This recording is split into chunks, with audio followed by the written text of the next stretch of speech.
இப்போது Jayakanthan sir writer, அவர் வந்து ஒரு பொதுவாக கம்யூனிஸ்டாக அறியப்பட்டவர். அவருடைய அந்த கோபம், உக்கிரம், அதே நேரம் அவர் எழுத்து எல்லாமே வந்து எல்லாருக்கும் தெரியும். ஆரம்பத்தில் வந்து ஒரு மேடை பேச்சில் கூட சொன்னதாக சொல்லுவாங்க, நான் திரும்பி பார்க்குறேன், என் பின்னாடி கூட கண்ணு கெட்டின தூரம் வரைக்கும் யாரும் இல்லை அப்படின்னு சொன்னது ஒரு காலம். ஆனால் அவரே பார்த்தீங்கன்னா கிட்டத்தட்ட அந்த கடைசியாக ஒரு இன்டர்வியூ ஒன்று கொடுத்துருந்தார் இறுதி காலத்தில்.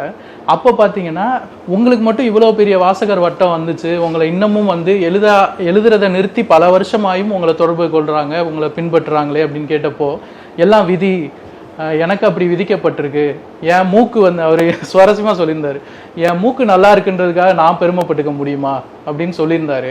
ஸோ இந்த ரியலைசேஷனும், அதாவது நம்ம கையில் எதுவும் இல்லை, அது வந்து வேற எங்கே இருந்தோ கடவுள்ன்றாங்க, இப்போ யூனிவர்ஸ்ன்னு நிறைய பேர் அதை சொல்லிக்கிறாங்க.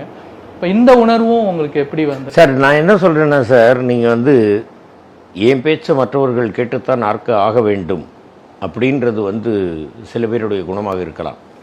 ஆனால் ஒரு குறிப்பிட்ட காலத்திற்கு பிறகு உங்கள் உடல் உறுப்புகளே உங்கள் பேச்சை கேட்காது சார், இல்லையா? உண்மை. அப்போ இது இன் ஃபியூச்சர் இந்த மாதிரி நடக்கலாம்.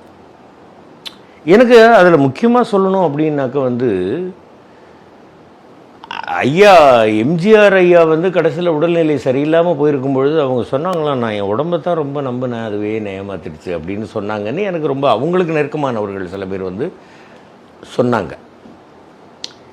அதே மாதிரி வந்து இங்கே பாருங்கள், அவ்வளவு அறிவு கூர்மை, எல்லா விஷயங்களையும் ஃபிங்கர் டிப்பில் வச்சுருந்த எங்கள் கலைஞரப்பா கடைசியில் வந்து அவங்க அந்த பால் போடுற மாதிரி ஒரு வீடியோ வந்து தெரியுமா? ஆமாம் ஆமாம், ஞாபகம். அப்போ அவங்களுக்கே நினைவு இல்லையே.